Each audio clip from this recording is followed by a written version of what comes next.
Hello everyone, welcome to Chanakya academy Patna. Topic of the day session. आज के इस session में हम बात करेंगे about women participation in MNREGA. अभी रिसेंटली यह एक रिपोर्ट आया था और उसके अकॉर्डिंग इसमें वुमेन्स के पार्टिसिपेशन की बात की गई है कि जो मनरेगा स्कीम है उसके तहत वुमेन का जो पार्टिसिपेशन है लगातार आप जो 10th फाइनेंशियल ईयर है उसमें भी काफ़ी अधिक रहा है। अब हम इस सेशन में बात करेंगे कि क्या इससे रिलेटेड चैलेंजेस हैं, क्या इसके सैलिएंट फीचर्स है, और जो वुमेन का पार्टिसिपेशन बढ़ा है लगातार जो 10th फाइनेंशियल ईयर में हाई रहा है उससे क्या क्या इसके बेनिफिट्स हो सकते हैं। इन तमाम बातों का आज के इस सेशन में हम डिस्कशन करेंगे। So let's begin the session. जो रिपोर्ट आया है उसके according women participation in MNREGA Mahatma Gandhi national rural employment guarantee scheme was highest in 10th financial years. कि वो जो 10th फाइनेंशियल है लगातार 10 सालों से वो हाईएस्ट रहा है। 10 सालों में सबसे हाईएस्ट इस बार का जो वुमेन पार्टिसिपेशन रहा है वह सबसे हाईएस्ट रहा है। The rate of participation of women in the MNREGA defined as a women percentage out of total percentage stood at 57.4% in 2023, 2022, 2023 and 54.82% in 2021-2022। 2022-23 का जो फाइनेंशियल ईयर रहा है वह टोटल जो पर्सन है वर्किंग डे जो आप कह रहे हैं उसमें 57.4% वुमेन्स का रहा है रेशियो, और 2021-22 में वो 54.82% रहा है। सो काफी हाईएस्ट जो कह सकते हैं लगातार जो 10 फाइनेंशियल ईयर का हम कंपैरिजन करते हैं उसमें वुमेन का जो पार्टिसिपेशन रहा है वो मनरेगा में काफी हाईएस्ट रहा है इस बार, जो कि एक बहुत ही अच्छी बात है। जो खासकर जो अनस्किल्ड वुमेन है, खासकर स्पेशली इन रूरल एरियाज जो एम्प्लॉयमेंट के लिए इधर उधर भटकते रहती है, उनके लिए काफ़ी ज़्यादा स्कोप है यहाँ पे कि एक एटलीस्ट एक मिनिमम जॉब जो है, मिनिमम वेजेज आपको आसानी से मिलते हैं इसके तहत, खासकर unskilled women in rural areas, जो कि कहीं ना कहीं उनके जो वो डिपेंड है किसी पे, उससे अच्छा है कि वो फाइनेंशियली अब इंडिपेंडेंट बन सकते हैं। Data on NREGA portal show off the total 238.62 crore person days under NREGA during 2023-2024 till December 24 the figure of women person days was 141.37 crore, total 59.25% के अराउंड है। मतलब जो टोटल वर्किंग डेज है पर्सन डेज है वह टोटल है 238.62 करोड़, जिसमें से वुमेन का जो रेशियो है वो है 141.37 करोड़, मतलब टोटल 59.25%। यह 2023-24 का जो फाइनेंशियल डाटा है उसके अकॉर्डिंग की बात की जा रही है। तो आप देख सकते हैं जो लास्ट 10 फाइनेंशियल ईयर्स रहा है उसमें सबसे अधिक पार्टिसिपेशन इस बार वुमेन का रहा है इन मनरेगा, जो कि एक फाइनेंशियल अगर हम पॉइंट ऑफ व्यू से बात करें तो अनस्किल्ड वुमेन्स के लिए रूरल एरियाज में एक काफी अच्छा न्यूज है और काफी अच्छा कंडीशन है ये।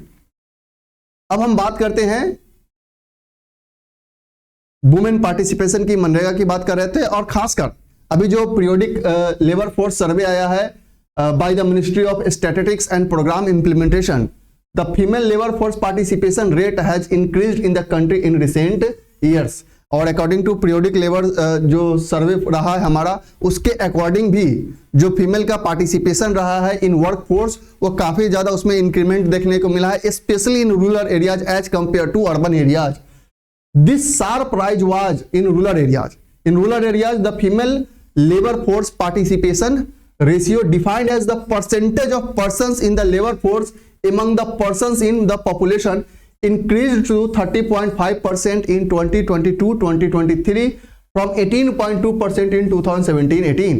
कि जो लेबर फोर्स पार्टिसिपेशन रेशियो जो हम कहते हैं, जिसमें जो वुमेन का अगर हम रेशियो की बात करते हैं तो वह 2017-18 में यह 18.2% था, जो कि 2022 और 23 का जो फाइनेंशियल ईयर रहा है उसमें वह इंक्रीज होकर 30.5% हो गया है। तो बेसिकली रूरल एरियाज में जो वुमेन का जो कह सकते हैं जो इकोनॉमी में कंट्रीब्यूशन है वह डे बाय डे इंक्रीज हो रहा है, फीमेल्स इंडिपेंडेंट हो रही है, और जो उनके वेजेस है, जो उनका लाइफ स्टाइल है उसमें चेंजेस आ रहा है बिकॉज उन्हें वर्क मिल रहा है। The female unemployment rate has declined 1.8% in 2022-2023 from 3.8% in 2017-18। जो फीमेल वर्कफोर्स जो अनएम्प्लॉयमेंट रहा है, मतलब ऐसा कंडीशन है कि जो महिलाएं जॉब चाह रही हैं उनको काम नहीं मिल रहा है, उसमें जो कंडीशन था वो 3.8% था 2017-18 के फाइनेंशियल ईयर में। वही आप 2022-23 में देखते हैं तो वह 1.8% रहा है। तो इसमें भी डिक्लाइन देखने को मिला है फीमेल अनएम्प्लॉयमेंट रेट में। अब हम थोड़ा सा मनरेगा का बैकग्राउंड देख लेते हैं कि कब इसे लाया गया, क्यों लाया गया, क्या इसका मेजर ऑब्जेक्टिव था। तो सबसे पहले हम बात करते हैं मनरेगा की। तो this national rural employment guarantee act NREGA was notified in September 2005। सबसे फर्स्ट टाइम इसे 2005 सितंबर में नोटिफाइड किया जाता है under the name of NREGA, national rural employment guarantee. जब इसे 2009 में अमेंडमेंट किया जाता है, 2009 में अमेंड किया जाता है, this made NREGA act to change the name of act to Mahatma Gandhi national rural employment guarantee and after that इसे मनरेगा नाम दिया जाता है। क्या मैंडेट है? To provide at least 100 days of guarantee wage employment in a financial year to every household, to every rural household whose adult member volunteer to do unskilled manual work। कि वैसे 100 days guarantee देना है employment का to the every household, जिसके adult जो members होंगे वह unskilled job करने के लिए जो तैयार हो, तो उन्हें 100 डेज का एम्प्लॉयमेंट एटलीस्ट देना है in a one financial year. This is the mandate of MNREGA. This Manrega was created as the means to implement the act so that guarantee comes into the effect, and it is a centrally sponsored scheme. Centrally sponsored scheme means a scheme is jointly funded by central government and the state government, and the Ministry of Rural Development is the concerned ministry who regulate, who implement the whole scheme of this Manrega। तो basically इसका मकसद था लाने का कि जो rural areas में unskilled labours है, जो एडल्ट लेबर्स है, चाहे वो फीमेल हो चाहे मेल हो, उन्हें एटलीस्ट वन फाइनेंशियल ईयर में 100 डेज का एम्प्लॉयमेंट दिया जा सके। क्या क्या सैलिएंट फीचर्स है? First one is legal right to work. This MNREGA provides a legal guarantee for wage employment to unskilled labours in rural areas. Every rural household has right to register under Manrega, and at least 1/3 beneficiary of a scheme have to be women। जो कि अभी लगभग जो जितना total work percentage था उसमें 59.57% के around women का पार्टिसिपेशन है, जो कि एक काफी हेल्दी कंडीशन है रूरल एरियाज के लिए और वुमेन के पॉइंट ऑफ व्यू से। There are legal provision for allowances and compensation both in cases of failure to provide work on demand and delay in payment of wages of work undertaken. ये भी provision है कि आपको allowances और compensation मिल सकता है अगर आपको वर्क प्रोवाइड नहीं किया जा रहा है और वर्क अगर आप करना चाह रहे हैं तो। Demand driven, again it is a demand driven programme where provision of work is triggered by the demand for work by the wage seekers. After that decentralised mode of implementation, कि कैसे इसे इंप्लीमेंट किया जाएगा। The state government have power to make rules and amend the concerned state scheme। जैसे चूंकि यह centrally sponsored scheme है, तो जो कंसर्न्ड स्टेट गवर्नमेंट होगा वो भी इसमें इसके रिगार्डिंग रूल्स बना सकता है, अमेंड कर सकता है, अपने स्टेट के जो भी स्कीम है उसमें अमेंडमेंट कर सकता है। Gram panchayat are to implement at least 50% of the work in terms of cost, और ग्राम पंचायत जो है उसका टोटल वर्क का 50% इंप्लीमेंट करेगा in terms of its cost. Plan and decision regarding the nature and choice of work to be undertaken in order in which each work is to be triggered, site selections etc are all to be made in open assembly of the ग्राम सभा। कि क्या site selection होगा, क्या work का selection होगा, ये सब जो है एक ओपन असेंबली में डिसाइड किया जाता है इन ग्राम सभा at local level. Annual report tabled in parliament, क्योंकि यहां पे वर्क की हम बात कर रहे थे तो वर्क सिलेक्शन है, साइट सिलेक्शन है, कैसे इंप्लीमेंट किया जाएगा, ये सब ग्राम सभा में होता है, ओपन असेंबली में डिसीजन लिया जाता है। लेकिन हर फाइनेंशियल ईयर में इसका एनुअल जो रिपोर्ट है वो पार्लियामेंट में पेश किया जाता है। An annual report prepared by central employment guarantee council CEGC on the outcome of MNREGA is required to be presented annually by the central government to the parliament. CEG basically एक statutory body है setup under section 10 of MNREGA. It is chaired by union minister for rural development, जो कि chair किया जाता है, जिसके chairman जो होते हैं मिनिस्ट्री ऑफ रूरल डेवलपमेंट के मिनिस्टर होते हैं। MNREGA covers the entire country with exception of district that have a 100% urban population. अब ये पूरे कह सकते हैं पूरे कंट्री को कवर करता है एक्सेप्ट वैसे डिस्ट्रिक्ट जिसका जो पॉपुलेशन है वो 100% अर्बन पॉपुलेशन है, वहां पे मनरेगा इंप्लीमेंट नहीं होता है।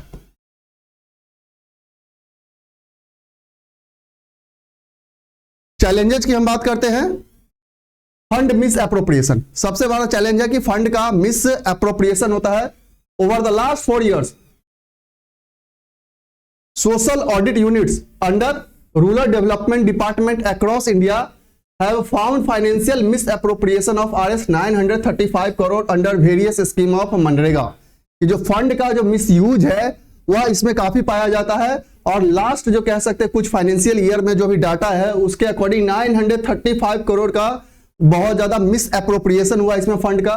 Only about 12.5 crore of this amount 1.34% has been recovered so far, और उसमें से सिर्फ 1.234% अमाउंट को रिकवर किया जा सका है। Delay in payment, union ministry of rural development considered wages paid once the FTO fund transfer order is signed by the second signatory, however delay take place even the processing of signed FTO और for which the management information system MIS does not calculate the compensation. यहां पे जो payment दिया जाता है wages labourers को उसमें भी डिले होता है, वहां एफटीओ साइन कर देता है, सेकेंड सिग्नेटरी भी साइन कर देता है, आफ्टर दैट जो MIS सिस्टम है वहां से भी कैलकुलेट करने में, उसे प्रोसेस करने में फंड को डिले किया जाता है, जो इसीलिए सही टाइम पे जो लेबरर्स है उन्हें वेजेज नहीं मिल पाता है। तो सबसे पहला जो इसमें कह सकते चैलेंज है फंड का मिस एप्रोप्रिएशन का, डिले इन पेमेंट का। After that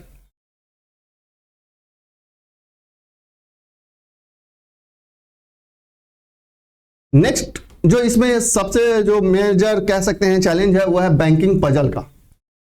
the rural banks are highly under staffed and thus always remain hugely over crowded.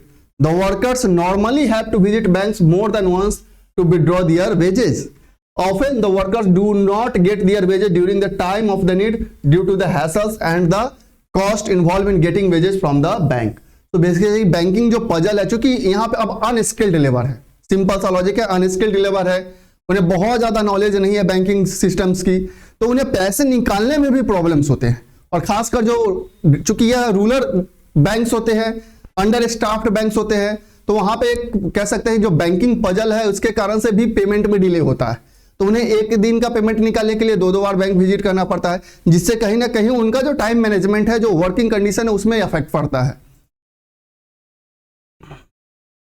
तो ये बेसिकली कुछ चैलेंजेस है जो मनरेगा से रिलेटेड है।